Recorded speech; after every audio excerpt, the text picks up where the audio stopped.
All right, hello everyone. Just a quick sound check to make sure everybody can hear me okay. It takes about 10 seconds for the comments to go through, so I'll give it a few moments to see if everything looks good, and then we will get started here. See quite a few comments already. That's interesting. People hoping to get one exploit for sale and then retire, right? All right. Haven't seen any comments yet. So as soon as I see a couple people say all clear, then I will get going here. This should be streaming to YouTube, LinkedIn, and to Twitter or X this time. Last week I wasn't able to stream to X and it threw me off. I guess no one's posting a comment that it can hear me. Randall in the background, can you hear me okay through everything? Yeah, okay. I'll just assume. Okay, thanks. Thanks, Seth Gareth or Gareth Seth. Two first names. That's a tough one. I don't know which one's your first name. All right. So let me go ahead and get started here. So welcome to the Off by One security stream on this, what are we at? Friday, August 2nd. I'm in LA right now at Chateau Marmont at a hotel streaming, and I will be headed to DEF CON in a week. So I don't think there's going to be a stream next week. I might try to pull one off, but we'll see. I've got a lot of meetings and stuff there, and I've got my presentation on Saturday that I'm 95% done. I need to finish up. And Microsoft came through and got me some updated information I needed for the presentation. So thank you to MSRC for that. Thanks again to any members on here as well. Really appreciate it. As you all know, all the proceeds that come in via ads or membership or super chats or whatever they're called all goes straight back to giving back to the community. And we've got a couple people coming out to DEF CON thanks to the channel, and we were able to get their flights and some hotel and stuff like that. So, and the badges. Luckily, since I'm speaking, I get 3 human badges, so I was able to give away more than I was planning to, because I have those badges to give away, because those are like $500 this time. DEF CON used to be $10 times the DEF CON number. So like DEF CON 20 was $200 and DEF CON 25 was $250, but I think they changed that. Okay, that's not what you're here for. Let's go ahead and get started. So this is as I said on the tweet, if you happen to see it, a pretty controversial and provocative or divisive comment. Let me see, I got a couple chats coming in. Okay. Sweet. All right, cool. I just saw that it's streaming out to X right now. Great. Because last week it required, I think mid-July, they required that that you pay for premium in Twitter to stream there. So whatever. When are we going to talk about exploit selling? Oh, now that you said that, I think I'm just going to talk about random stuff for another few minutes. No, I was kidding. Yeah, let's dive in. So this talk is about exploit sales, specifically binary exploitation sales. I don't have any experience. I mean, I know a lot of people who have sold web exploits to like HackerOne and BugCrowd, but I personally have never done that. A lot of the people who I know who do that, the bounties tend to not be nearly as high, because you're not giving that same level of access. You're not getting that same level of access that you get with certain types of binary exploits, right? Being able to root an iPhone and jailbreak it and install Pegasus or something is worth a lot more money than a cross-site scripting bug or something, of course. Command injection bugs, of course, go well. But I do know quite a few people that have complained about the fact that oftentimes when you submit to a bug bounty on the web, that you get told it's a duplicate, that someone else already found that bug, which I know can be pretty frustrating, because one, it's just frustrating in general, and two, you don't know if you're hoping they're telling the truth, right? That it is actually a duplicate. Why that happens, I found out from people who do it, is that a lot of hackers out there who are looking to make some money off these web bug bounties are constantly watching sites for updates, because as soon as an update gets pushed, there might be some new attack surface or some misconfigurations or new code, and that's the perfect time to look for a vulnerability. And so you've got a lot of people going at it at the same time as soon as an update comes in. So that's where those duplicates come from, is what I've been told from folks. But that's not what we're talking about. And we'll switch over to binary exploitation. So I just created a little kind of guide for myself to remember what I want to talk about. But the first one, what are we talking about? Bug bounties, or VR, vulnerability research, in association with binary exploits. So that means PDF editors and the Windows kernel and iPhones, Android, word processing applications, email clients, any of these big applications that are typically written in C++. Some of them are also written in Objective-C or assembly or C, but many are C++. And we all know those lower level languages, they give you a lot of speed and a lot of power. And that's pretty much the main reason why those are the main languages used for these big applications in the operating system kernels.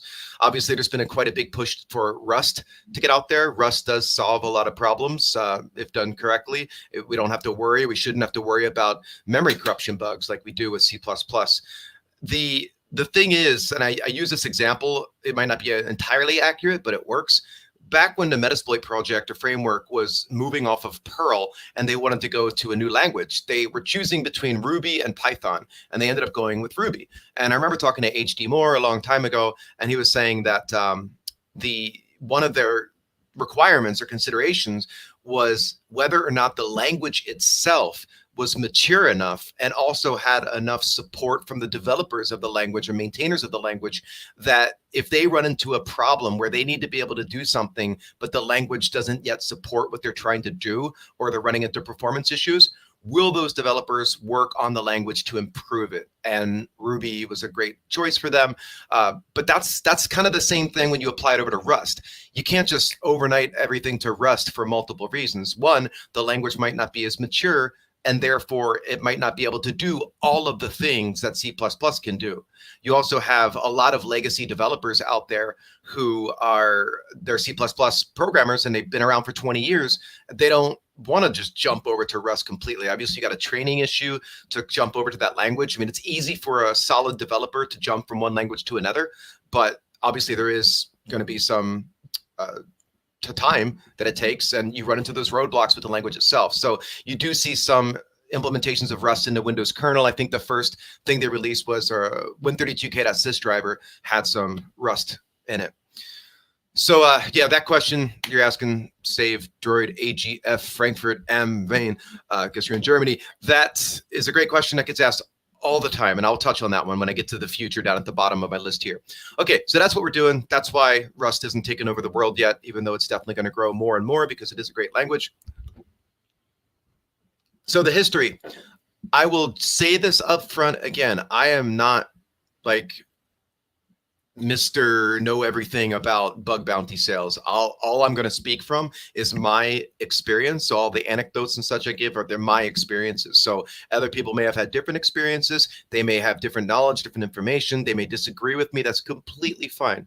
But I'm going to give you my perspective because I've been doing this for quite a long time now. And back when I got started in exploit sales, there was this company, iDefense, and also ZDI, the Zero Day Initiative from Tipping Point. And iDefense was owned at the time by VeriSign. VeriSign owned them. And then Accenture bought them. And I don't know what iDefense is doing anymore. I really don't think that they're still buying exploits, but they might be. But that's not my point. My point is that Pedro Mamini, he was the guy back in the day in the 2000s, early 2000s, that started both of those companies, or both of those divisions of a company. So I kind of consider him to be the grandfather of kind of vulnerability programs, third party especially, that will buy. Now, obviously, there are vulnerability disclosure programs at Microsoft and at Google, like they have their own, but I'm talking about third party. So back in 2003, I think it was, Bill Gates came out with the Trustworthy Computing Memo. And that was a time when Bill Gates said, hey, we need to ramp up security. It was before XP Service Pack 2 came out. And if you remember, if you're old enough, XP Service Pack 2 came out. It was a huge change to the OS. Data execution prevention came out, safe structured exception handling, safe unlink, stack canaries, like a bunch of mitigations came out that before that, there were none. There were no mitigations on Windows. So it was a big deal. And at the same time, Vista was in development. And that was the first operating system that went through Microsoft's Security Development Lifecycle, SDL. And that was way back in the early 2000s. And the reason I'm bringing that up related to bug bounty sales is because as part of the SDL, so if you're not familiar, the Security Development Lifecycle is mapping security into each phase of the development lifecycle. So for example, if you've got the design phase, you want to do attack surface reduction, threat modeling, secure cryptographic design. If you get to the implementation phase where you're writing your code, you want to do manual code review, static analysis. You want to do, utilize compiler options for mitigations. Like what they did is they added a new phase to the SDLC on the end called the Vulnerability Disclosure Program. And that was Microsoft's way of saying that every company should have a way for researchers to disclose things to them and make it welcoming, because we've all heard stories and seen things where if a researcher or hacker or whatever you want to call them finds a bug, finds a vulnerability that's potentially exploitable, they have gotten legal issues. They've had legal issues. Like they try to disclose it ethically to a company, and that company turns around and says, we're going to sue you because we don't like what you're doing. So the more you make people feel unwelcome and unsafe, the less likely they're going to come to you. And of course, at the same time, if your bounties aren't on par or at least close to what they can get elsewhere besides going directly to you, then they're more likely to not go to you, right? So that's why I mentioned the Microsoft SDL and that whole thing. So again, that's just a shout out to Peter Mamini for starting those programs, because I think that those are the ones from which many today are derived. So next up, let's talk about my biggest bounties. So these things I'm talking about are all questions from DMs I get all the time on Discord, Twitter, wherever else. So that's why I'm going through this list. My biggest bounties. So me personally, I've sold browser exploits. I've sold like 3 Windows kernel exploits, only 3. They're hard. And I've sold other ones. I also have worked at a couple positions where I was doing product security testing. So basically, if we're going to deploy a product out into a company, we're going to reverse engineer it to make sure it's, solid before we go and put that out into production. Because if you don't do that and your company has a breach, it's not, let's say somebody exploits a via voice over IP phone and you have those inside your organization. You now have a breach situation, potentially.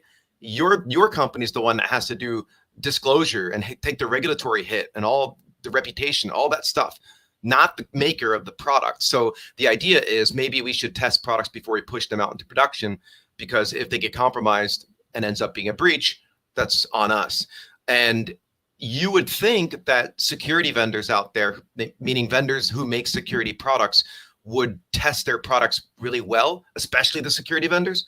But we've seen that that's not the case. We've seen vulnerabilities from FireEye and LastPass and all these different products. Google Project Zero has done a phenomenal job over the years looking specifically at security products, because the idea is, like, if security vendors aren't securing their products, then it's probably unlikely that the rest of the world is. And to be fair, I'm not picking on anyone, because it doesn't matter how much static analysis, manual review, fuzzing, dynamic analysis, doesn't matter how much you do, there's still going to be bugs, because they manifest in weird ways. There's no way for a developer to put their code into every possible scenario under which that code can run.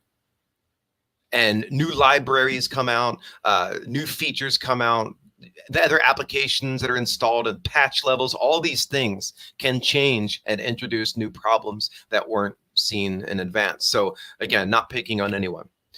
So my biggest bounties, this one's a funny quick story. I sold a Windows kernel exploit for $120,000 US, which is a lot of money. But I was teaching a class one time, and a guy came up to me during break and said, "Hey, I work at this contract company. I'm not going to name names because they don't like that. And we buy on behalf of the US government. And we buy exploits on behalf of the US government, who then they, of course, use it for whatever they're going to use it for." And they said, "We would have paid you at least $500,000 for that exploit." Now, that I'm going to get into that later, because this is where morals come in, ethics come in, legal concerns, and all this other stuff that I'll talk about. That's up to you to decide. That's a very personal decision. So I'll give you my perspective, but that's up to you. So yes, I could have made $500,000 or more, but what would my exploit be used for in that case? Versus if I sell it to, let's pretend I sell it to iDefense or ZDI. What they do is they take the exploit and they work with the vendor to get it patched. And then the technical details never get out to the public. The vendor patches it, and we're good to go as long as people patch their stuff. We'll talk about binary diffing as well in a little bit.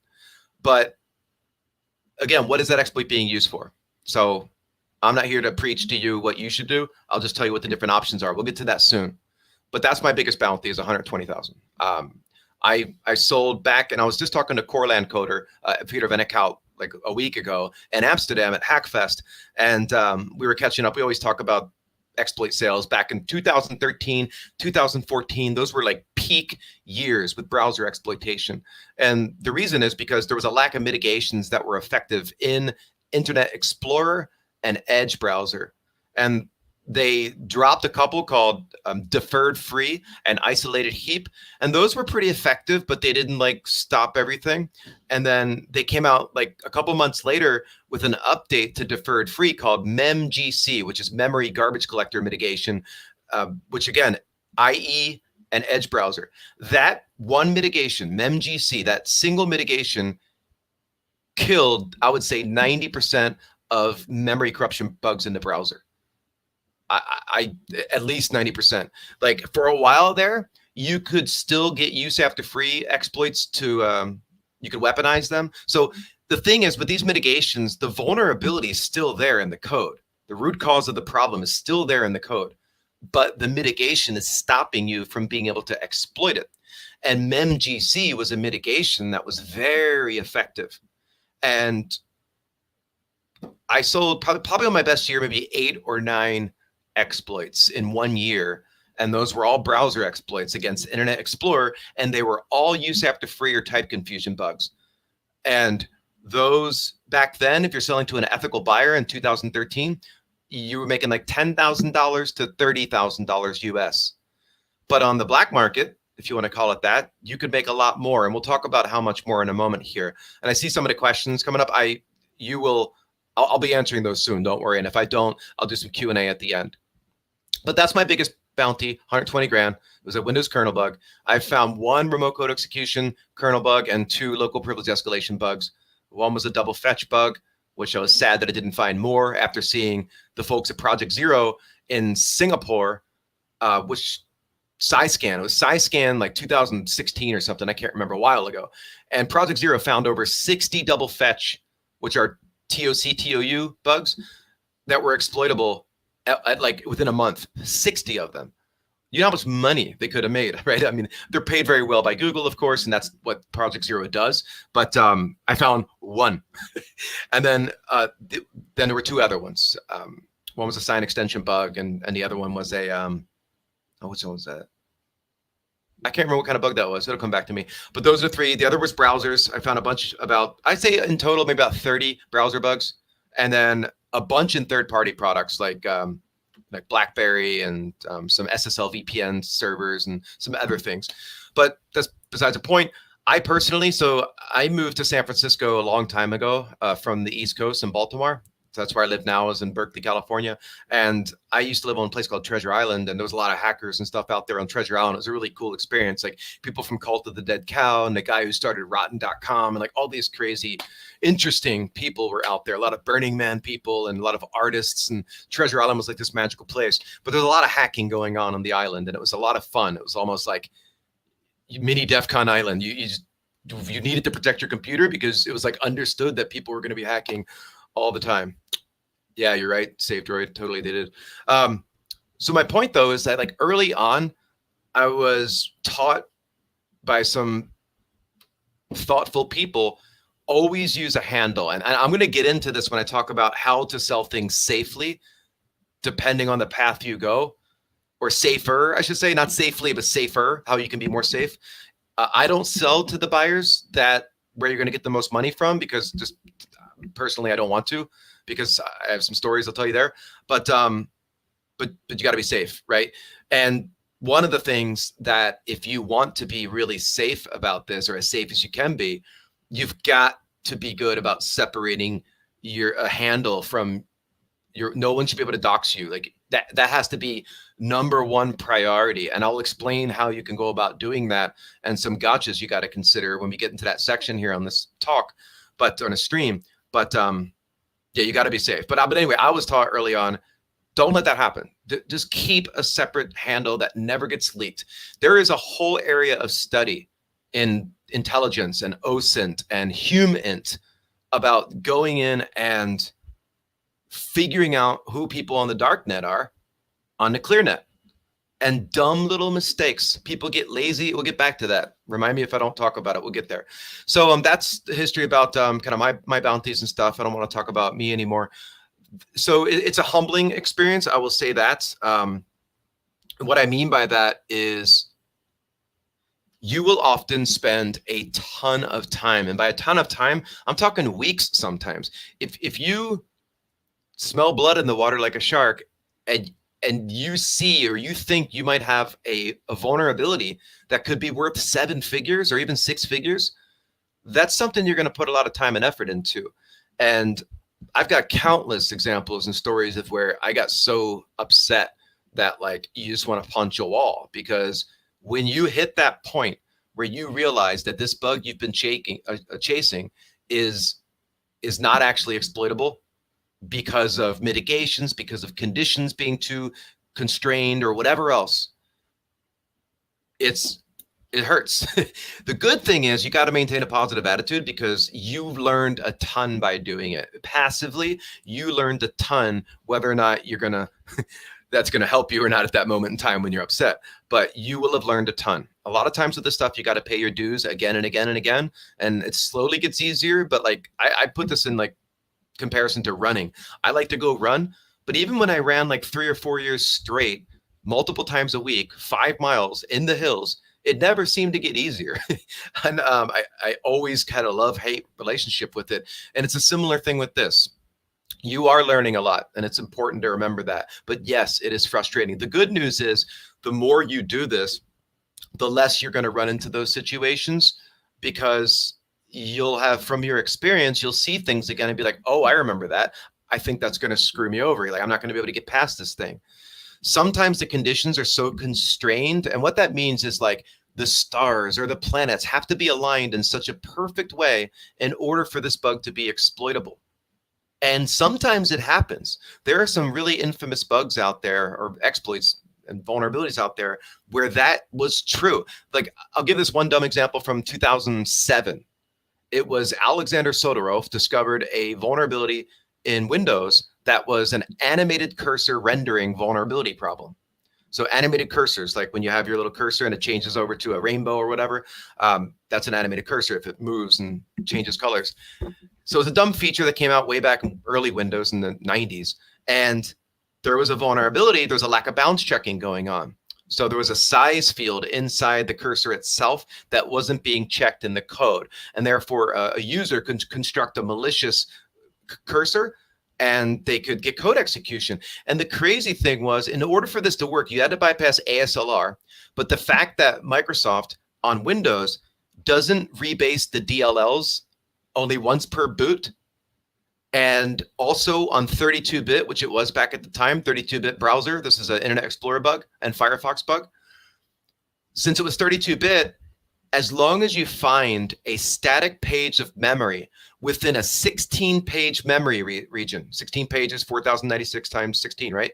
Within 16-page memory region, if you found a gadget that called a pointer to a register that pointed to the stack position that pointed into a file mapping, which was the animated cursor, as long as you could find that instructions, like call double word pointer EDI, you would get code execution and you could put your shell code right inside the cursor.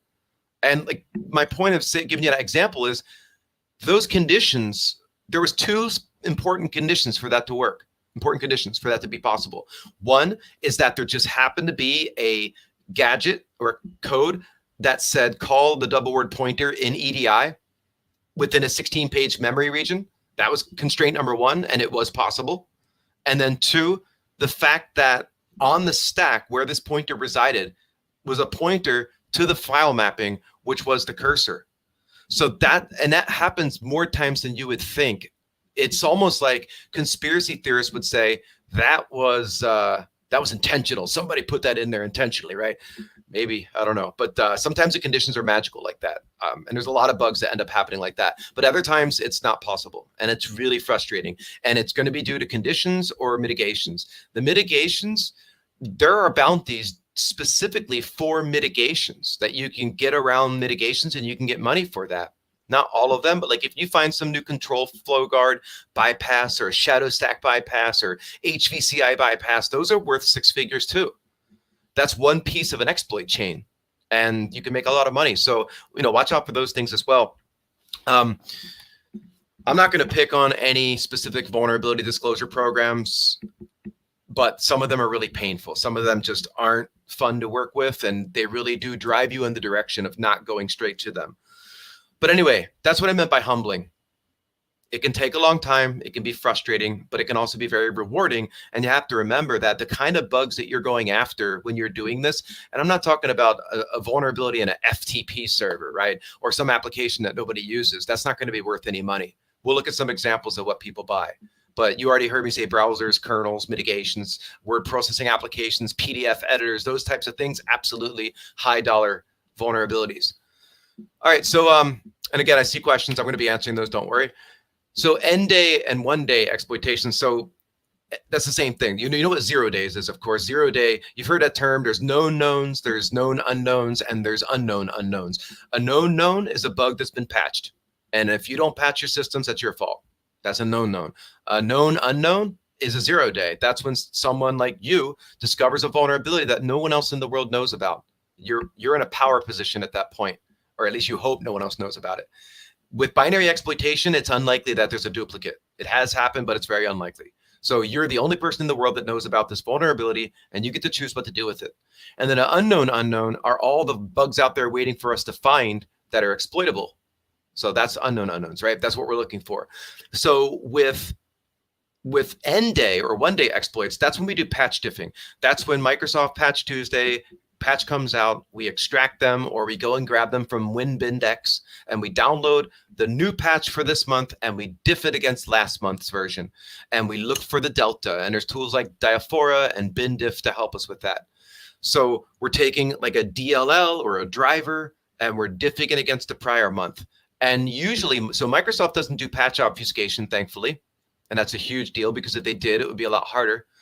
But we get the symbols too. Microsoft gives us the symbols for most libraries, and that's really, really helpful. So when we use a tool like BinDiff and we see the delta, it's usually one function to maybe 10 functions are all the code changes associated with that security fix.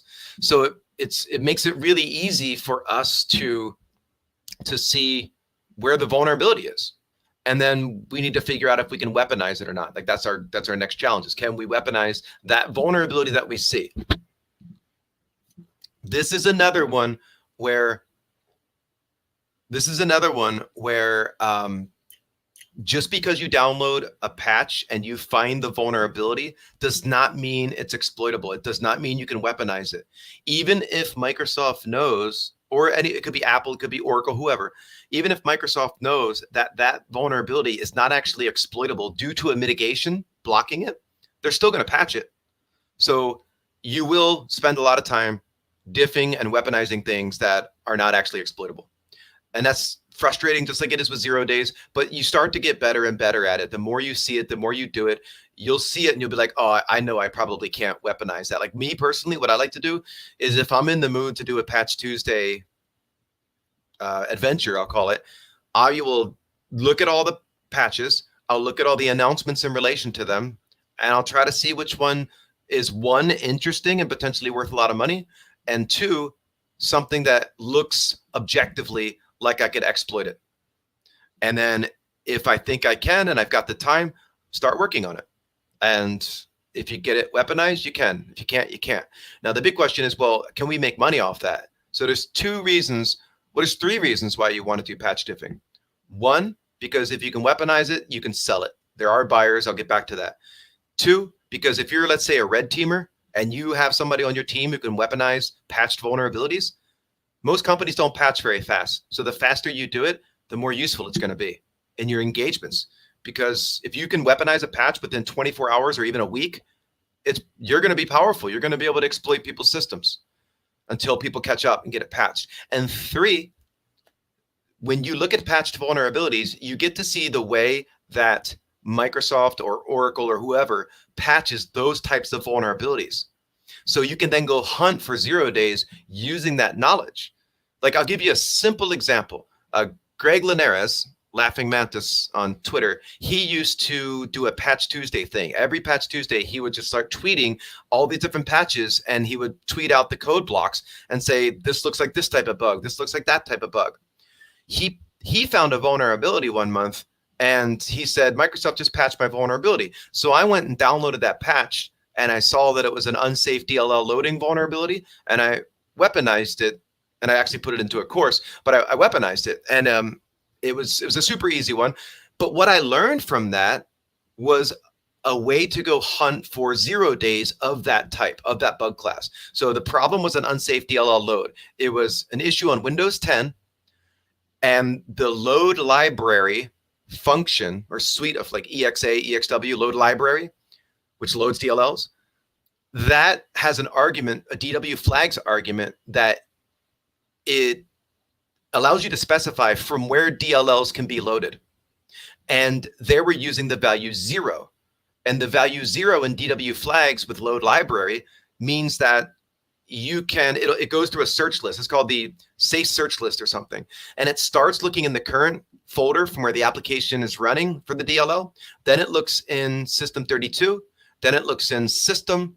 And then it starts looking in the current directory, which could be a UNC file path. That's one exploitable condition. And the last one it looks at is anything in your environment variable folders. So if you installed Python on a system, for everyone, it's world writable directory then, and you could put the DLL in there, which got us to the other problem that made this situation exploitable. Microsoft forgot to put that DLL on the system.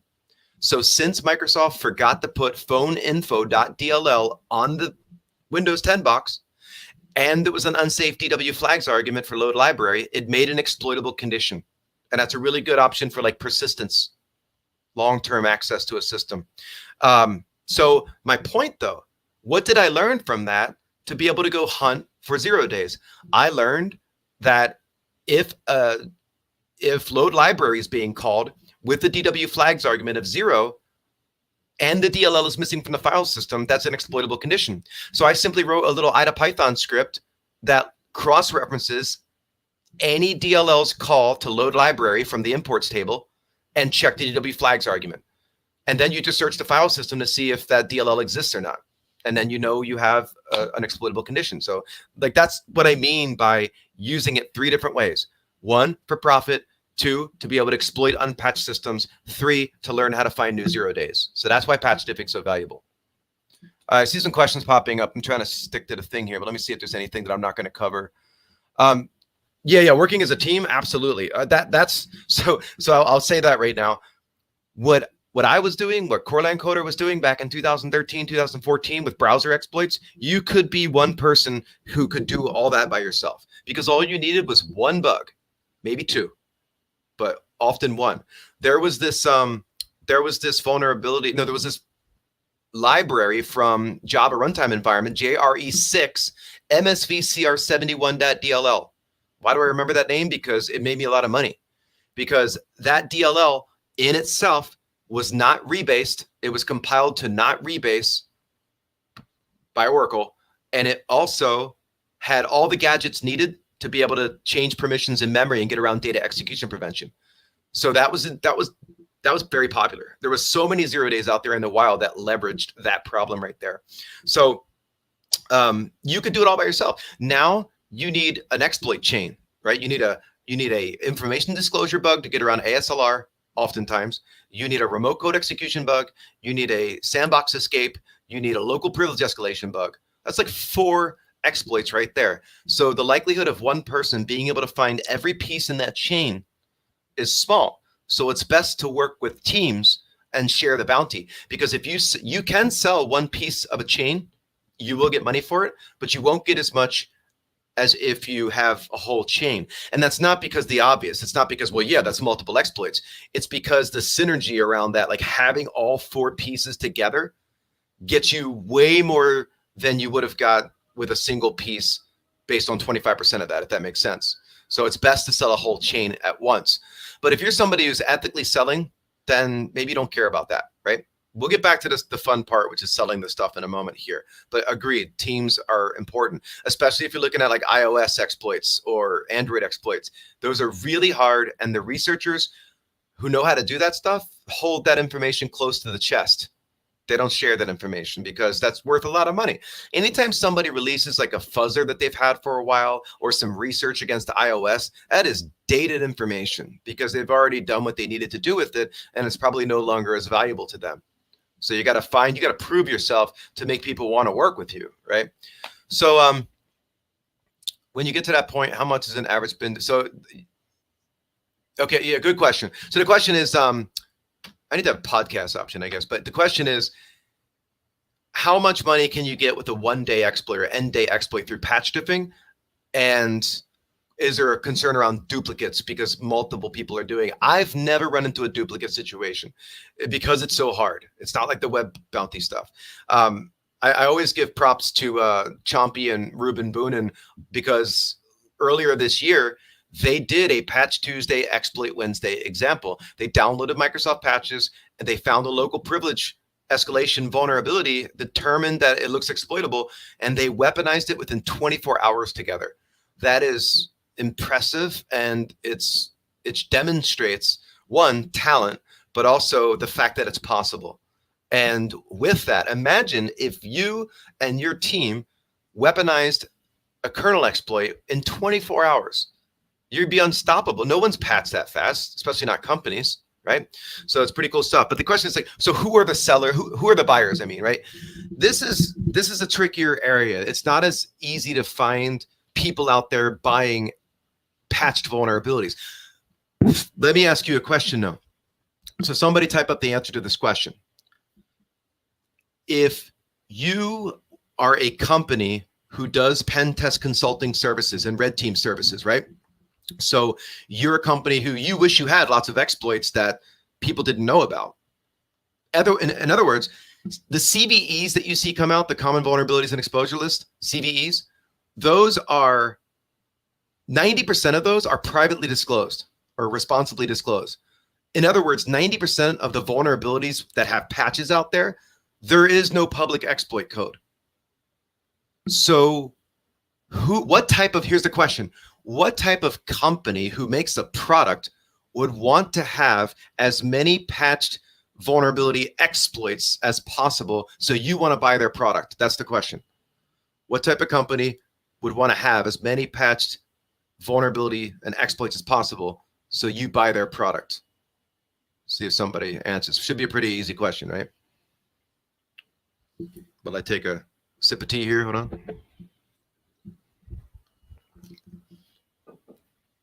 So we got around 1,000 people on right now. So a lot of people want to make some money. That's good. Nessus, close. I mean, that's a pretty good example. Vulnerability scanner. Yeah, you're spot on. You're getting there. Exploitation frameworks, right? Rapid7 has Metasploit. Immunity Canvas, Saint Company has Saint Exploit, Core Impact. Like those are all examples of exploitation frameworks.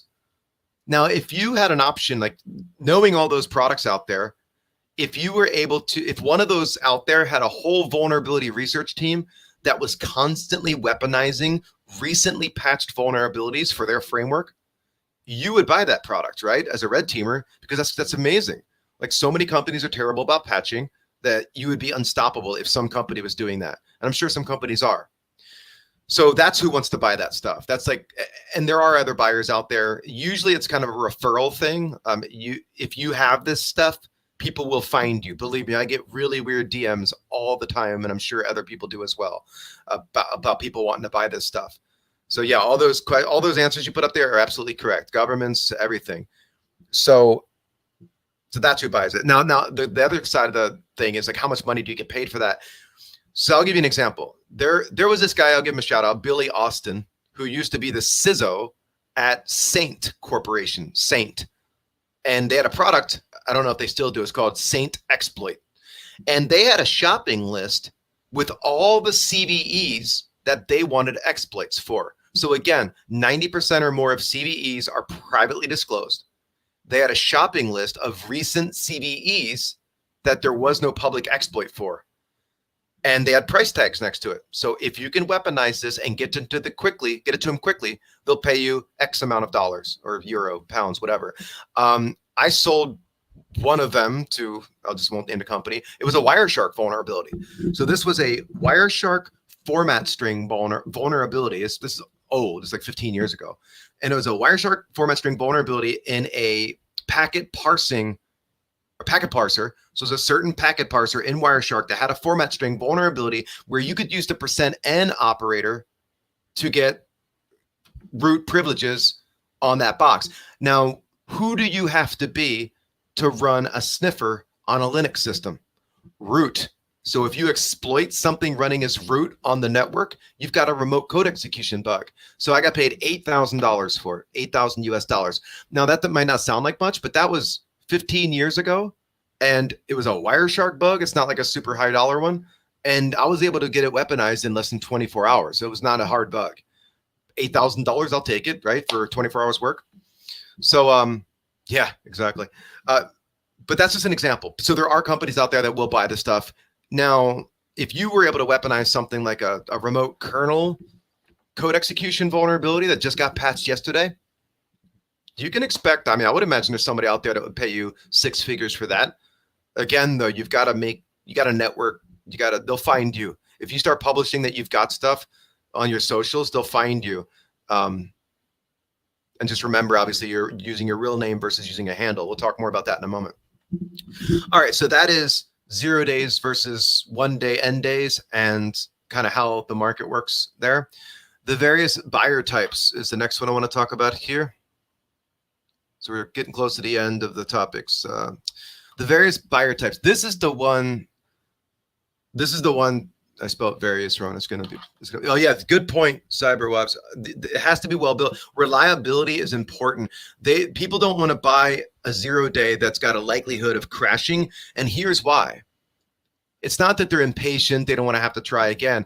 But if your exploit only works 1 out of every 5 tries, it's likely that that's going to get caught. Like you're going to get caught. And that 0 day is going to get burned. Because if you start crashing processes out there and people detect it and they've got good monitoring, your 0 day is going to get burned. So you want a reliable exploit. So good point. Thanks for bringing that up. You talk about long-term binary bugs. What about short-term bugs? RPC, bad kernel drivers, column may take a couple weeks to find an exploit for red teaming. Yeah, totally. I mean, those are absolutely all very, very useful things. A lot of them for persistence purposes as well. Like I gave the example of the unsafe DLL loading.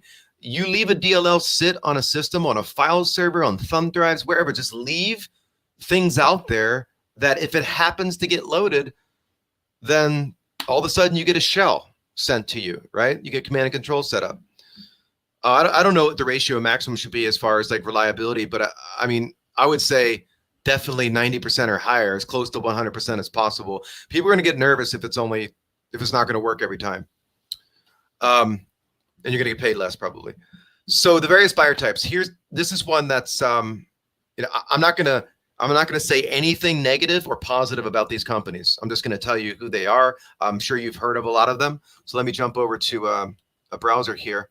Zerodium is the one that kind of started the whole like, hey, look at this cool page of all these really expensive things we'll pay you for. Like that was the first time I saw it laid out like this. Let me zoom in real quick for you. Control Shift plus. Why is that not working? There we go. It's a little better. So this is their desktops and servers one, and then down here they got their mobiles. But you see like up to $2.5 million for mobile. Now this page, this was updated in 2019. I don't even know if Zerodium's here anymore. I don't know what they're doing these days. They used to be called Vupen, and they were out of Montpellier, France.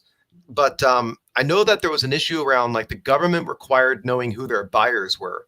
Because who's going to, like, if Zerodium's going to pay you $2 million for an exploit, what are their customers paying? Who has the money to pay that much? Like, that sounds like nation states, right? So there's ethical concerns that come in and legal concerns that come in. We'll get back to that, but I'm not going to talk about that yet. But look at the other types of vulnerabilities. WinZip, Tar, Adobe, MyBB, PHPBB, antivirus, routers, antivirus, VMware, like those are all big applications, right? So it's not just browsers and kernels and things. It's also other stuff like Tor exploits. If you have an exploit against a Tor browser, you can pay a lot of money. Lots of things are in play here. IoT devices sometimes. Look at this: WhatsApp, Signal, Telegram, Documents, iMessage, of course. So there's a lot of different types out there, but this is outdated.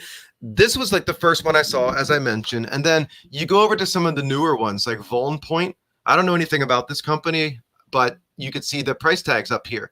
So similar to what we saw at Zerodium. And they've got it divided up into Windows, and you've got Linux, BSD, and you've got Android, iOS. So a bunch of different options here, but similar. You can see, full chain, which means you got the whole chain of things needed to compromise a target. Remote code execution, that's the one everybody wants. Now, remote code execution does not need to be where I send a packet to you and I root your box. It can be a dropper file or something, or a file format vulnerability. Like if you remember Dooku and Stuxnet, like that was a Microsoft Office document with a malicious font embedded in it. So if you can email something to someone, or you can get them to visit a web page and the JavaScript to trigger a type confusion bug is in there, like that's remote code execution. Local privilege escalation, of course, to get you from user to kernel or root, and then sandbox escape to get you out of isolation. Especially with things like virtualization-based security on my Windows and the enclaves, it's getting harder and harder. And we'll talk about that when we get to the future here at the end of this stream. But those are some good price tags. You go over to another company, you've got CrowdFence is another newer one, or relatively newer, I think. I think they've been around for a few years, but I hadn't seen this nicely laid out bounty page. Very similar to what we saw with Point.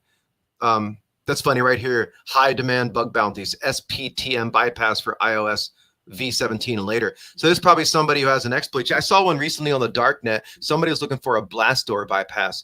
Blastdoor is something that Apple put up to protect iMessage. So because there's a lot of vulnerabilities coming out or exploits coming where you text somebody a message like with a malicious photo or a document, and the rendering engine inside the phone didn't have any protection. So they put up Blastdoor, which is kind of like an isolated environment where it executes the code in a safe space to try to prevent some malicious things from happening. If you got a bypass for that, that's worth a lot of money, because a lot of times you've got people who they got 3 or 4 out of the 5 pieces they need for an exploit chain, and you've got the missing one. So they will buy single ones. I think it even sends it here on the crowd defense page. But look at over here on the left. You can see all kinds of different categories: research, peripheral devices, and each of these expand out. You can see kind of what's being offered for them as you go down here. So I think it says somewhere, do they have FAQ? Let's look at the FAQ. I thought I saw somewhere that they'll buy a piece of an exploit just to prove my point around a part of an exploit chain. So how do you protect what payment method? Partial exploits. Here you go, right here. So do partial exploits count? Yes, we can acquire individual exploits. Doesn't have to be a full chain. But remember what I said. You need to. I tweeted that and got JD throwing big words at you. Who's JD? You got me curious. I don't think I saw a response to that. But either way, you have a piece of the puzzle. But let me tell you what, make my example more clear. I'm going to make it real simple. These are fake dollar amounts, but make it simple. Let's say you need 4 exploits for a chain. You need information disclosure to bypass ASLR. You need remote code execution, sandbox escape, and local privilege escalation. That's 4. Let's say you would sell one of those pieces. You only had one piece, and they say they'll pay you $100,000 for it. You would think, okay, that means the other pieces are worth $100,000 each. That's $400,000 total, right? If you sell them one at a time, yeah, you get $100,000 each. But if you have all 4 together, you don't get 400,000, you get $1 million now. See the difference there? You're getting like a premium because you've got the whole thing. So just keep that in mind. That's why it's good to work with groups. But interesting, right? I pulled this other one up too. I have it in paint right here. I tweeted this out a long time ago. Operation Zero, they literally say they are Russian. They're like, we're the only Russian-backed exploit buyer acquisition program out there. And they literally say, as always, the end user is a non-NATO country. So that means it's you. If you sell to this place, the nation states are using it to exploit potentially your government. But I don't know where you are. Maybe you're in Russia. I don't know. But like that means the nation state's going to use it to attack other nation states, literally. So that's what I mean by thinking about who you're selling it to. We'll get more into that in a second here. So what did I miss here? AI exploits. No, I don't know what AI exploit. I haven't seen anything around that, honestly. I'm sure there's something out there.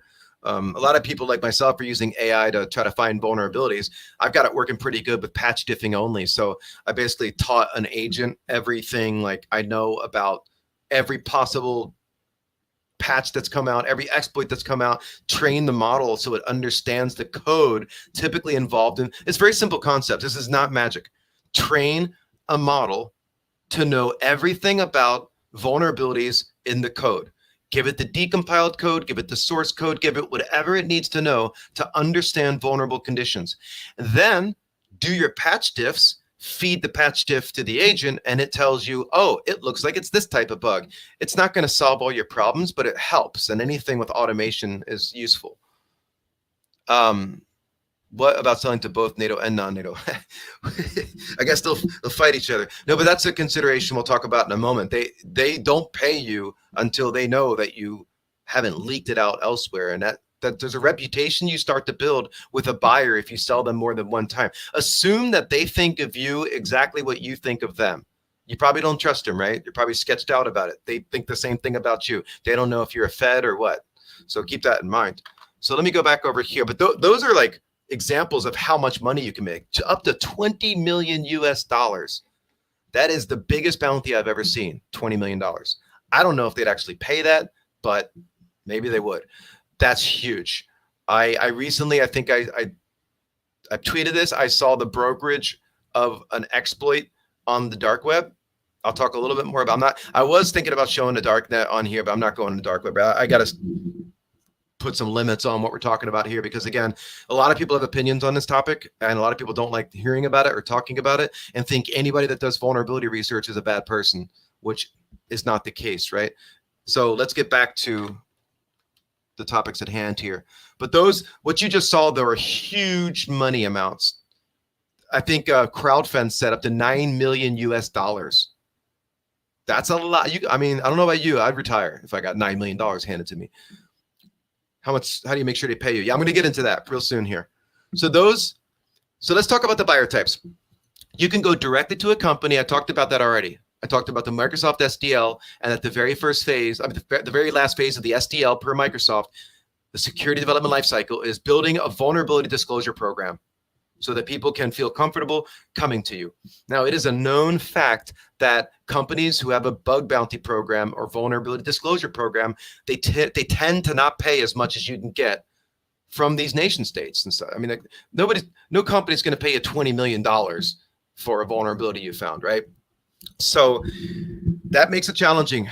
There's a saying, everyone's got a price. Thankfully, that's not true. Not everybody has a price, but it's a valid point, meaning that maybe you don't want a job that you're being offered. You like the job you have. And they say, well, we'll double the offer. And you're like, nah, we'll double it again. No, we'll triple it. They're going to keep upping it until it's enough for you. You see what I'm saying? So direct to companies one. Ethical buyers is another one. So iDefense is one. We saw VulnHub before. Host iPig in.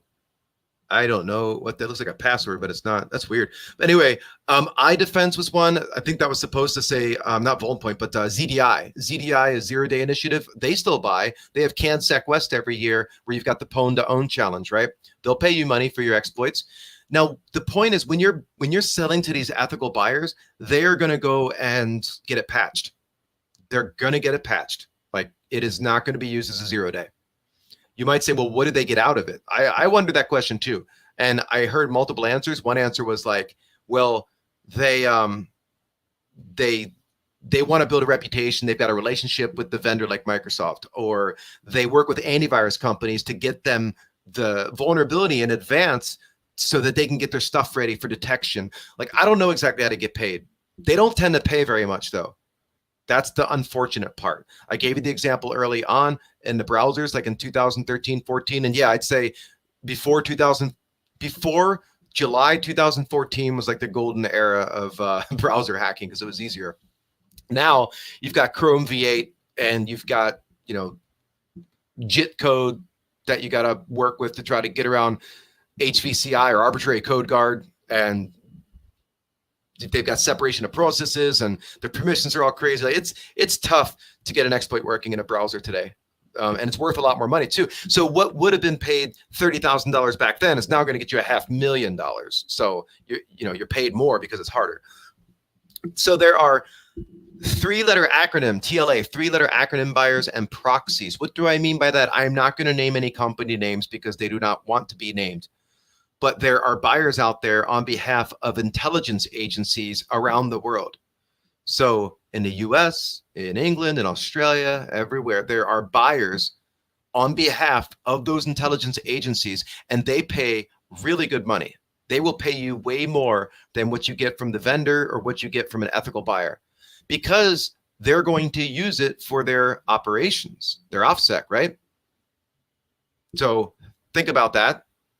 If you sell to them, even though maybe it's your country, you know that they're going to be using that to attack potentially other countries. So if you're okay with that, that's your thing, right? I have no opinion there. I personally have a level where I won't go past, but that's up to each person. So you're not going to go straight up to like the NSA or something, right, and knock on the front door and say, hey, I want to sell you an exploit. It's not the movies. You're going through a proxy. Now, a question I know people ask sometimes is like, how do I know who they are then? If you're not going to name the name, how do I know who they are? It's kind of like, if you need to know. If you have something and you get known for having things, they will reach out to you. They will let you know that they're interested in case you are interested in selling to them. If you actually have, like for me, if you actually have something and prove to me that you have something, I'm happy to introduce you personally, but I'm not going to introduce you unless you have something because I don't want to waste their time, right? But they are there.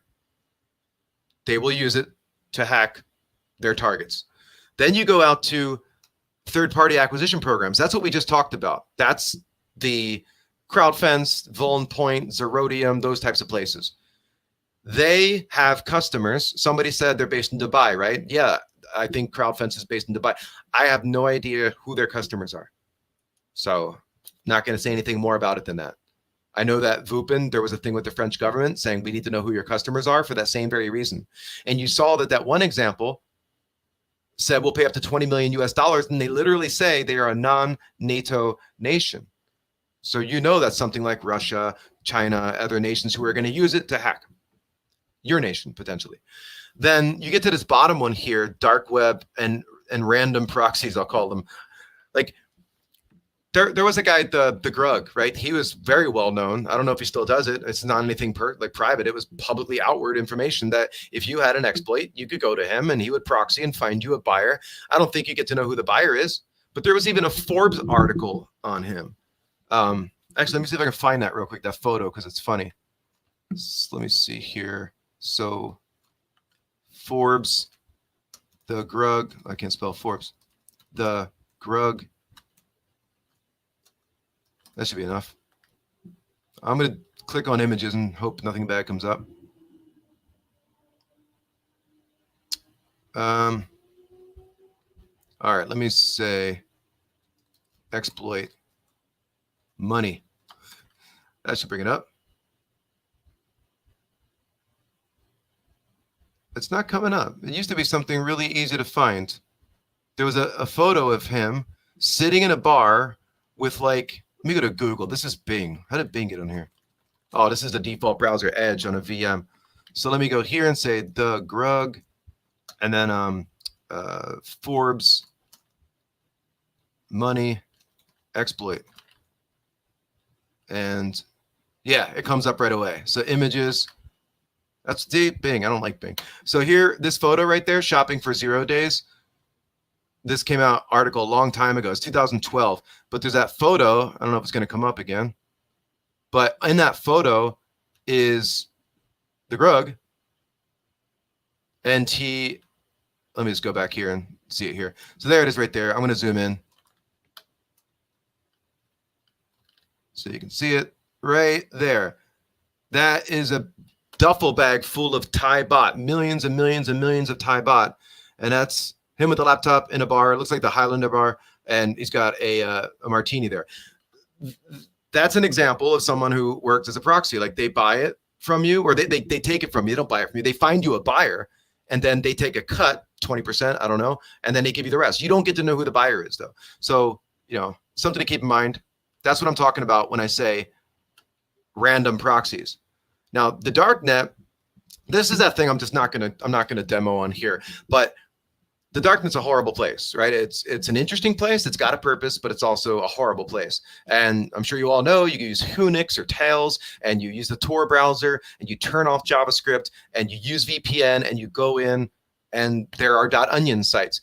There are all kinds of .onion sites. There's a lot of malware being sold. There's exploits for sale. There's narcotics for sale. There's human trafficking going on. There's people taking out hits on people. There are layers to the dark net, just like it's the onion, right?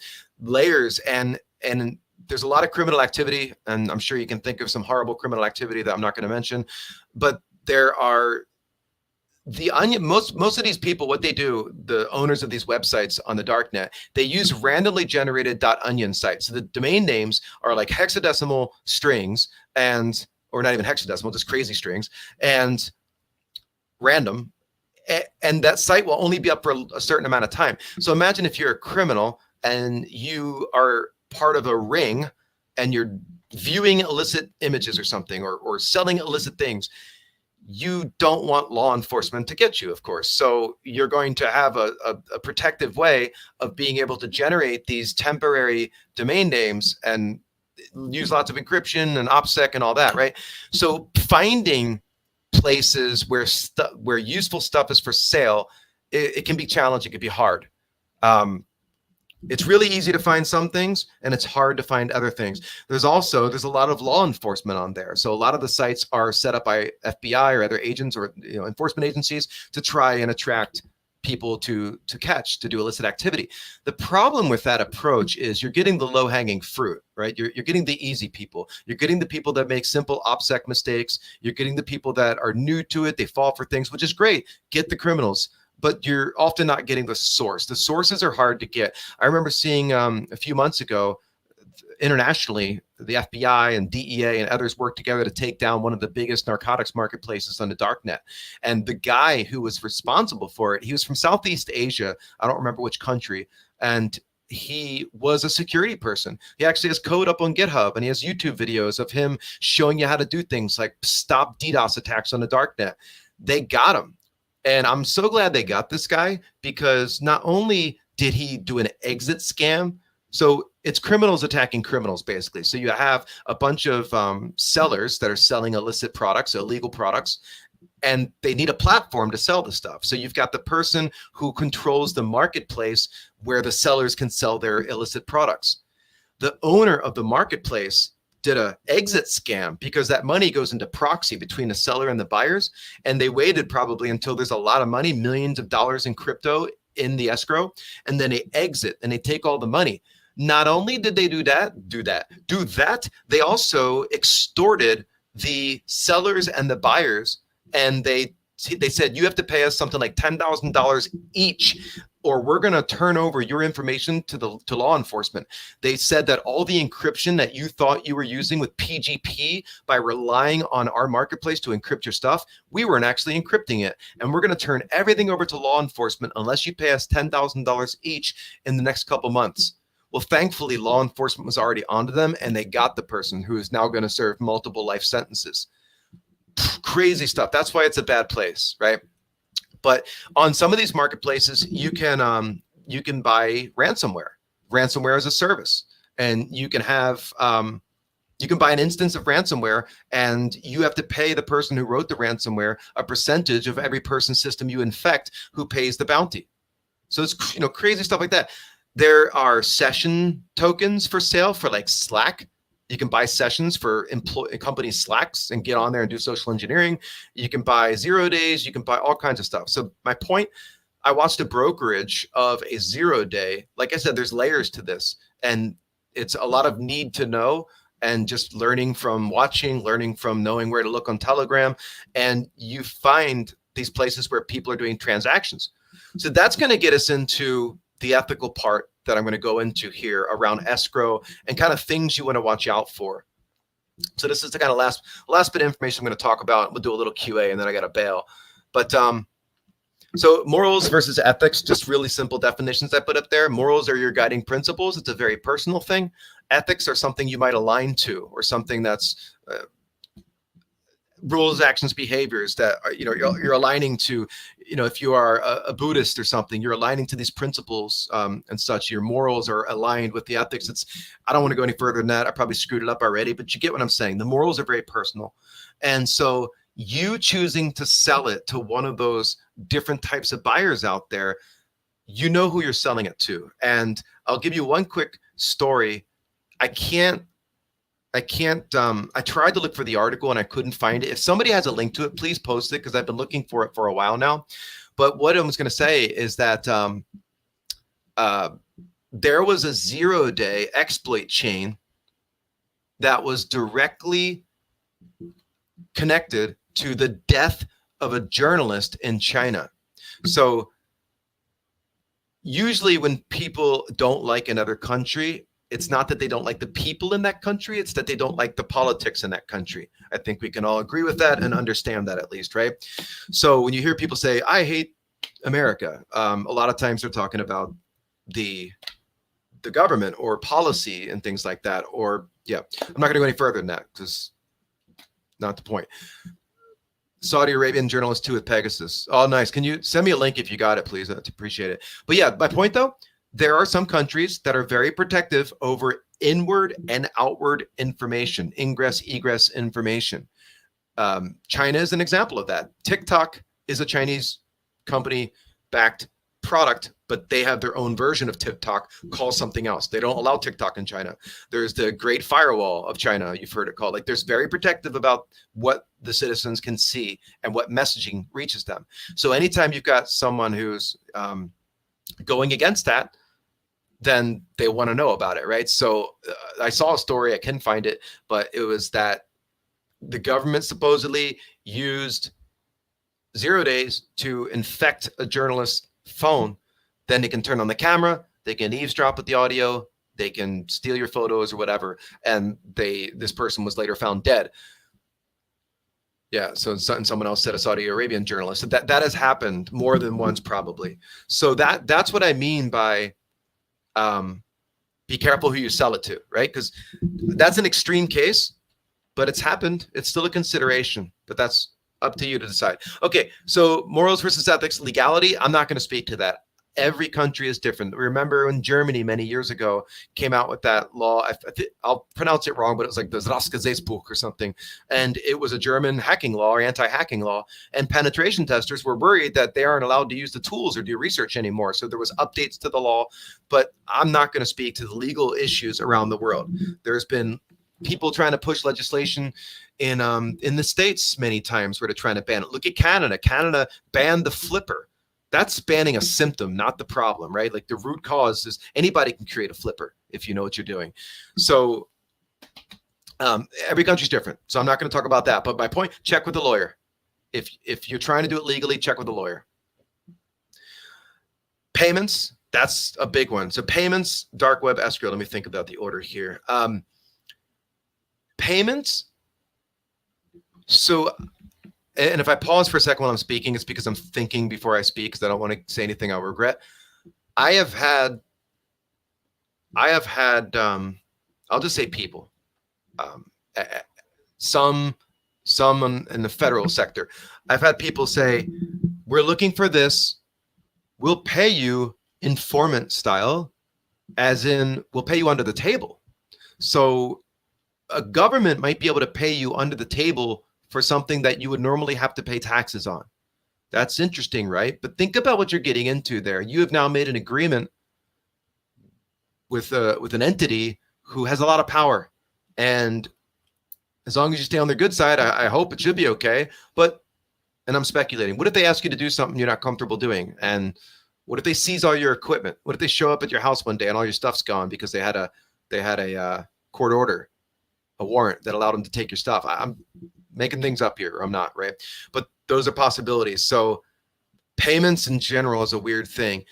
Now, if you are someone who wants to stay completely under the radar and not get caught, Monero is your currency of choice. A good friend of mine, Steve Walbro, he started a company called Halborn, which is a specialized company in blockchain, smart contract, crypto, and they blew up during the crypto boom that happened a while ago. He wrote a course for the SANS Institute, and it was a fantastic course. We retired it. It's not there anymore. But when we ran it, I would say a lot of the people that came to that course were in the federal sector, were law enforcement. And a question that kept coming up is, how do we track Monero transactions?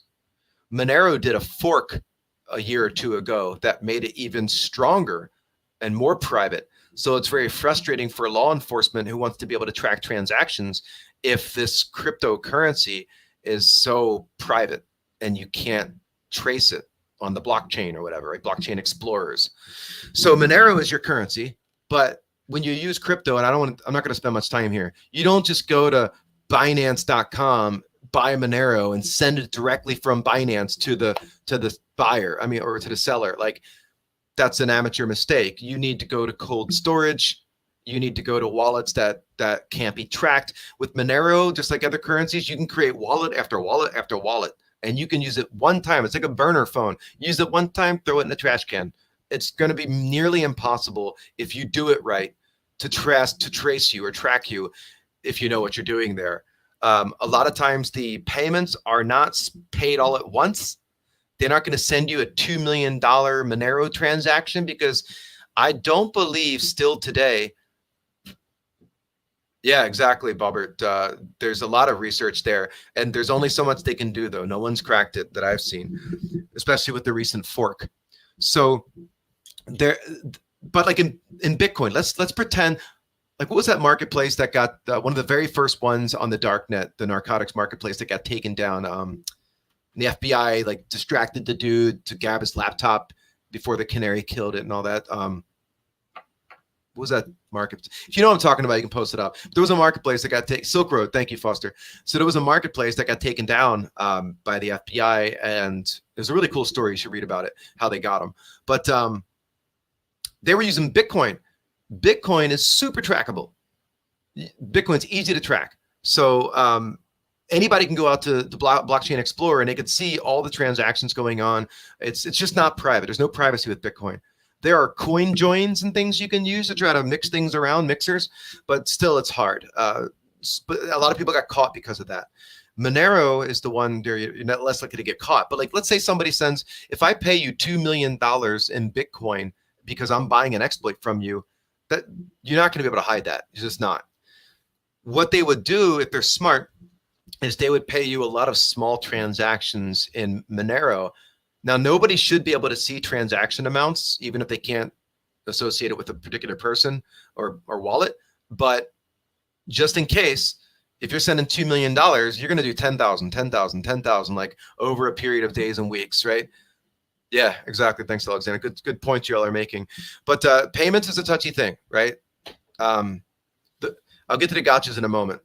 Now you can, a lot of these companies who will buy it, it can be a taxable thing. You can do this totally ethically. You can sell it to an ethical buyer. They're going to file it with the government and taxes, and you're going to have to pay taxes on it. That's totally an option. I'm just saying, if you go down the darker paths, that's not ones that I go down personally, because I don't want to jeopardize my safety and stuff. I don't want to have to worry and be sketched out that someone's going to come get me in the middle of the night. So I don't go that path. But it's available. Escrow. So somebody asked about getting paid. Now, if you're selling, and this is even a thing with ethical buyers, if you're selling a $500,000 exploit chain to an ethical buyer, if that's how much they'll pay you, they're not just going to give you the money overnight. They're going to put the money. So here's a mistake. This is one of the gotchas. If they're not going to pay you right away, which is typically the case, they typically don't pay you right away. They're going to say they're going to pay you in 3 months or 6 months. The reason they do that is because they're trying to make sure that you don't sell it multiple times to multiple buyers to maximize your money. When you sell an exploit, that's no longer your exploit. It's literally like you're giving someone something physical and you're taking money from them. You no longer own that item. That's how it works with exploit code. So they're not going to pay you right away. So there's a trust there. And this trust has to be there with ethical buyers and unethical buyers. This is why we use escrow. Just like in a house, you use an escrow. So you can sign an NDA There's some things I want to say that I can't say.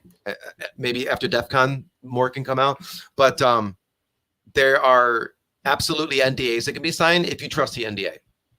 There's a lot of trust here. It's trust among thieves in some cases, right? Criminal activity. Again, I don't advocate that stuff, but if you're selling to a dodgy buyer, you might be a dodgy person yourself, right? And therefore, there's a lot of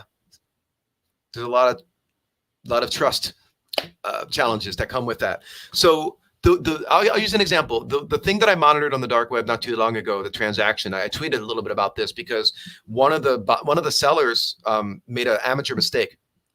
I'll talk about that in the gotchas. But with the payment, they put it in escrow. So even on the Silk Road probably worked this way. I never went on Silk Road, so I don't know. But a lot of those marketplaces, you put your money into escrow. You buy a product from a seller. The seller ships you the product, gives you the tracking number. You get the product. You're supposed to then say you got the product, and then escrow gets released. If you don't ever contact the market or whatever it is, and you don't release escrow, after a certain number of days, escrow is automatically going to get released. It works that way with everything that I've seen. So if you're selling an exploit, you have to find a reputable escrow. And if you're going the dodgy path, some of these places on the darknet, they have it's like Yelp, where there's a reputation rating.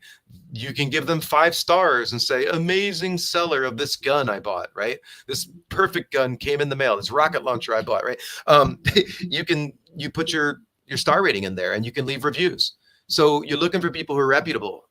It's a weird place. So if you find an ethical escrow, that's when you're going to send your exploit code once you've reached the terms. Now we're getting into again, I'm not speaking about legal stuff because there's people from all around the world on here. Doing this from the US, for example, if you're selling to a nation state over the darknet, that's like literally, that's literally going against that agreement, right? It's like the same treaties and stuff or agreements as around nuclear weaponry, selling that kind of stuff when you're going down this path. So you're committing an act of treason potentially. So that's up to the country you live in and all that, right? I don't touch this stuff. This is why I said I'll probably regret even doing this session, because I might come across as being somebody who goes that path, and I don't personally do that. So the point though is that there are escrows, and that money's going to sit in escrow for a predetermined period of time with a criteria that must be met in order for escrow to get released. Now, the big question then is, and we're getting into the last section here around mistakes to watch out for, how do you know when it's time to give them your exploit code? And how do you demonstrate to the company or person that you're selling to that you actually do have a working exploit? Because you could be lying. They've got to be protected just like you need to be protected. And that's why the reputable escrow needs to be in place. So what typically happens is you let the potential buyer know what you have. You don't show them anything. You just tell them what you have. You say, hey, I've got a full working exploit chain, 0-click blast door bypass. If you send this packet or whatever it is, not packet, but file to someone's iPhone on the latest iOS version, it will root their box. You'll jailbreak it. That is the creme de la creme. That's the most valuable thing you can have. That's the one that's worth over $10 million potentially more. So you would be very protective over that as expected. So you tell them you have that, and then they're going to say, okay, we want that. Show us proof that it works. You're not going to go meet at a local coffee shop, right? You're not going to go to a Starbucks and meet somebody and say, hey, let me show this to you. That's very dangerous depending on who you're selling to. And again, I'm speaking purely on speculation with a lot of this, because I would never sell to these buyers in the first place, or sellers in the first, or buyers, in the first place. But I'm just thinking out loud, because a lot of this works the same as if you're selling to an ethical buyer. You don't want to just give them the code and trust that they're not going to steal it from you. So what I've seen a lot of times is you make a video and you send them a video to kind of at least prove a little bit more that you've got what you say you have. You would bring up the Windows version or the whatever iOS version, and you would show with a camera what's happening. You send a thing, like make sure it looks legit and it looks like you're doing what you say you're doing. it may not be enough for them to completely believe you, but I mean, come on, it's pretty easy. If I was selling an iOS 0 day that did that, I would have my camera would be shooting of an iPhone there. I would bring up the settings and show the version number and everything. There's no public jailbreak for iOS 17, whatever. So show them that, and then have a computer sitting there to send, or another phone, what I'm going to send it to that phone, and then show that the phone gets through. Like, just show it all in a video. They might want you to do it in some kind of a stream. You can do that stuff over Telegram, anything over the, you're going to VPN first. Anytime you go into like a place like that, like darknet, you're going to VPN. Now that's another question. There's a company called VPN Ranks that shows a lot of this stuff. A lot of different VPN companies out there say that they delete their logs. Do they really? A lot of them allow for multi-hop. Could a government pay them off to get a backdoor? Absolutely. We know there are telecom providers in other countries that allow the government access to the aggregate routers to have access to all that traffic. There are dodgy telecom providers out there. So absolutely, a VPN provider you use is a consideration. So let's say, okay, cool, you VPN, you hop to a couple countries like Ecuador, Thailand, whatever. You go bring up Tails or Unix, you go bring up the Tor browser, disable JavaScript. You can then access mediums there that would allow you to get into a place where you can demonstrate that the exploit works. Like, you could show them over some kind of a web stream, right? Again, the important part, though, is on the OPSEC side, not to dox yourself. So yeah, exactly. No VPN is going to get you out of jail, right? Even if they say they delete their logs. So you need to worry about getting doxxed. And this is the thing. This may all sound like I'm talking about criminal stuff, and it's not all criminal stuff. I'm talking about, because this is interesting from a threat intel perspective, a defensive perspective, from a law enforcement perspective, how this stuff actually operates on the dark web through exploit sales. It's interesting to everybody, right? Use your powers for good is what I say.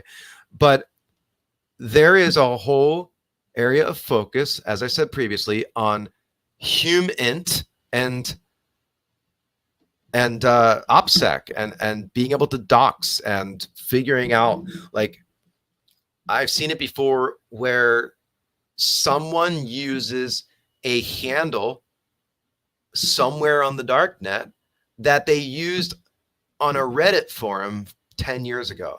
So 10 years ago, you used that same username on Reddit, and now you're using it on Dread on the darknet, which is darknet Reddit for illicit sales. And that's going to, you just made the life really easy for someone to then be able to go and figure out who you are. So little mistakes like that are things you got to watch out for, because people get lazy. Everybody gets lazy after a while, especially if you've been doing something for a long time. It takes work to always clean up after yourself and all of that. So, using lots of encryption and all that, doing that protection. So yeah, VPN, credit is another thing. I personally, I've never in my life cared about getting credit. I do not care. I've got 2 handles. One handle you could dox me on, but the other handle you can't. There's no way. I hope not. If you do, I'm in trouble. But there's not in trouble because I did anything wrong, just because I went to separation. But it's something you really got to think about. The credit thing, I've just never cared about it because I've always wanted to be paid for my research. And you should be paid for your research. I don't care if my name is up on some CB thing. I could point you to many knowledge base numbers that the handle you see would be one of the 2 handles that I have. But I don't care about that stuff. So if it is something that you care about, that is getting credit, then just consider what that means in the future for you. Now, it is good to be able to point simply to a CVE that's a good one and say, hey, that's mine. But it's just as easy to say, hey, here are 30 exploits I've written or vulnerabilities I found, and here's a referral. Once you make a name for yourself and people know who you are, you don't have to worry about that stuff anymore. One thing I did, so back when I wrote my part of Gray Hat Hacking 5th edition, I wanted to do a good browser exploit against Internet Explorer 11 at the time. And I didn't want to burn one of my exploits, because why would I waste $50,000 doing that? So what I did was I took Project Zero, Ivan Fratrick, found a use after free vulnerability that got around memgc because it avoided objects. It was a text allocation vulnerability issue with use after free. And so what they released is only the trigger, meaning if you were to execute this JavaScript in your browser, it would crash your browser, no more. So I went through the weaponization process and documented kind of how you take a crash to exploitation or weaponization. That's another thing related. So I think that's pretty much what I wanted to cover. Last thing I'll say here is the future. That gets back to the question I saw a couple of people ask, which is this a viable path going forward? I will tell you that I've been doing this for like 20 years. And people back then, remember Smashing the Stack for Fun and Profit with a left one? That paper was from 1995 or something close to that. And that was a basic Stack Overflow. Those are still possible in some situations, which is ridiculous. That's 30 years ago. So when people ask, is this still going to be possible? It's gotten a lot harder. It's obviously there's a mitigations. Virtualization-based security is no joke. HVCI is a beast. Arbitrary code guard, CIT. There's a bunch of mitigations that are really effective. Control flow guard's pretty good. And then you combine that with the mature mitigations like randomization and DEP and all the others. It makes life very difficult for someone to weaponize the vulnerability. That's why you get paid so much more. There will always be one-offs. So I can say that sadly, the day of a technique being repeatable, like return to libc was a technique, null pointer dereference bugs, that was a bug class that got killed by Windows 8. So sometimes when mitigations come out, it does kill an entire bug class. Once shadow stacks and control flow enforcement technology really gets out there and turned on by default with modern processors, it's game over for Stack Overflows and return-oriented programming. Default return-oriented programming will be dead when that is rolled out into the masses. So you constantly have to evolve. It's a cat and mouse game, and it's less techniques that you can use now and more about one-off situations. There's a lot of heat massaging and grooming going on. There's always going to be ways to do things, but it's going to get less and less and further and few between. I wish I could share with you a diagram that MSRC just gave me, but I'm saving it for DEF CON. I don't want to get yelled at. But if you come to my talk on next Saturday at 11 a.m., you'll see it. And then I'll probably tweet it afterward. But it shows you the bug classes over the years and which ones have been more exploitable versus others. And you can see trends. So it'll always be possible, I think, but it's just going to continue to get harder. And at the end of the day, there's always that XKCD joke that says, hey, the person's encryption is 1 billion bit and we can't crack it. It's like, okay, hold on while I get the wrench and beat the guy over the head with it, right? There's always going after the user itself and the weakest link. And then we always get new attack surfaces too, like AI is a new attack surface. Crypto, blockchain, that was a new attack surface. The metaverse, that's a new attack surface. So new things come up, and for whatever reason, we never learn from the past, and we always forget security with this new technology. So that's what I wanted to cover. I'll happily answer a couple of questions, but I do have to go pretty soon. Regarding usual brokers, what do I think? I don't think. I don't use them. I've never sold to them. I do know that there's a strong likelihood, without a doubt, that they are a proxy. They're an acquisition company on behalf of buyers out there, and those buyers absolutely could be nation states.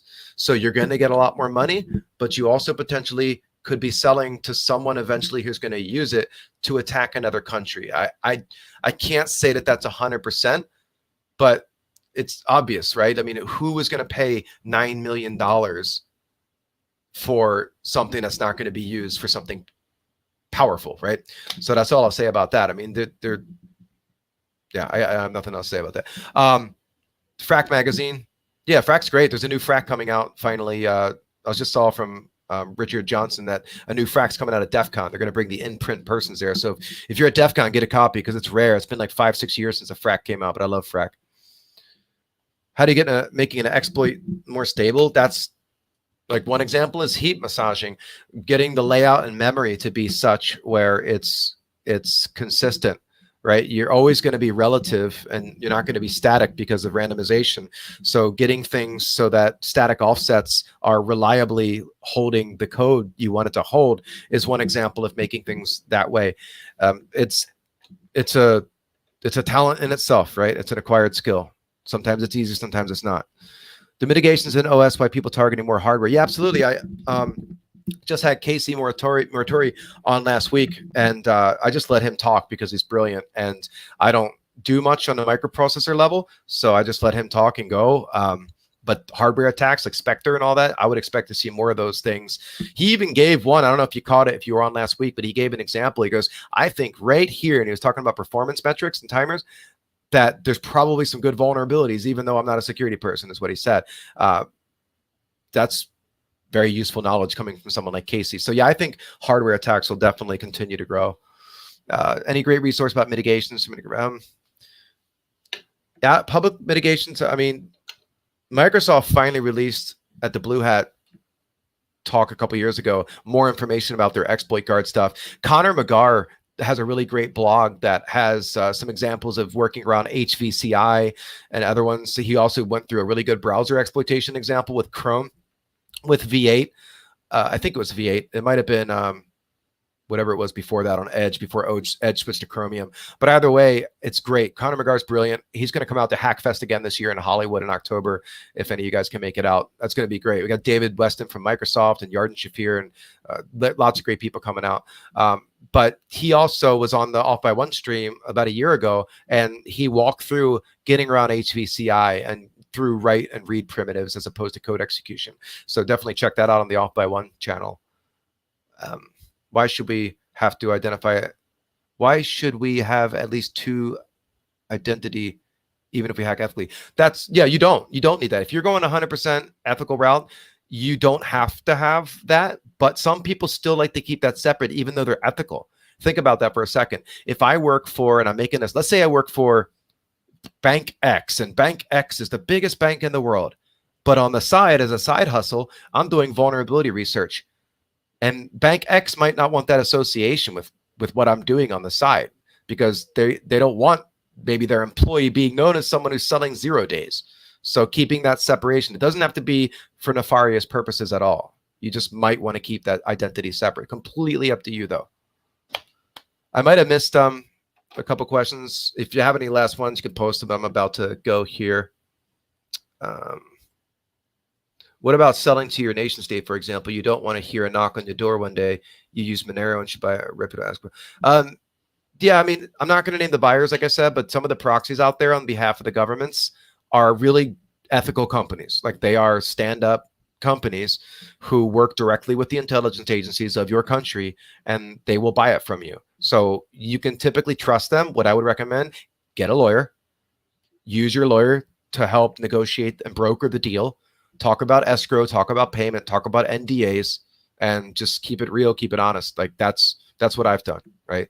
But I've never gone the unethical place, because that just sounds too sketchy. I just, you know, especially if you've got a family and stuff. I mean, it's just considerations.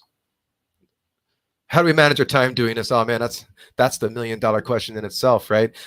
You got to sacrifice. You got to make, no Olympic athlete got to the Olympics by not sacrificing time. And you do have to balance that, because you got to have a social life too and have good mental health. But it does take sacrifice to get really good at this stuff. I mean, keeping up with this stuff alone, as long as I've been doing this, keeping up with the latest stuff, man, it gets frustrating. It's hard, you know, learning about all these new models and training models and stuff, and llama whatever versus this and that, and with AI, it's a lot of work. But you can't be complacent, because especially nowadays with automation and AI, it'll take your job from you. So best to use it as an aid. Cool. All right, well, I'm gonna bail. Hopefully you found value in this. It's a fun stream, interesting topic area for sure. I'll say it one more time, I don't know everything. This is my experience. Some of the things I may have said might be inaccurate. Other people may have different opinions. Again, 100% my experience. I just say, be careful if you're doing it. Think about what you're doing, and yeah, just be thoughtful and think about those ethical concerns and all the types of buyers out there. But that's about it. If you do find something like legit, you find a kernel exploit or something, I'm not going to take it. I'm not asking for a cut from you. I'm just saying, if you want me to refer you to an ethical buyer that pays more, let me know. I'm happy to point you in that direction. I don't get a cut or anything. I'm just happy to do it. I'm not going to refer you to an unethical buyer, because I don't know what they're using it for. I don't want to be a part of that. But otherwise, have a great weekend. Hopefully see you at DEF CON if you're going to be out there. If you can make my talk, will have about 1,500 seats in it. I'm sure it'll be sold out, but if you want to see it. I'm going to talk a little bit more about some of this stuff and give some more up-to-date information. And then I'm going to go into some examples of kernel mitigations and how to get around them. Yeah. 90%. Last thing I'll answer right here. 90% of CVEs are not disclosed. Yeah. So what that means is, what I said was 90% of the CVEs out there were responsibly disclosed, meaning that there is no public exploit code. The person did not release exploit code or technical details to the public, only to the vendor who was affected. Therefore, it's a patch out there. There's a CVE assigned, but there's no exploit code.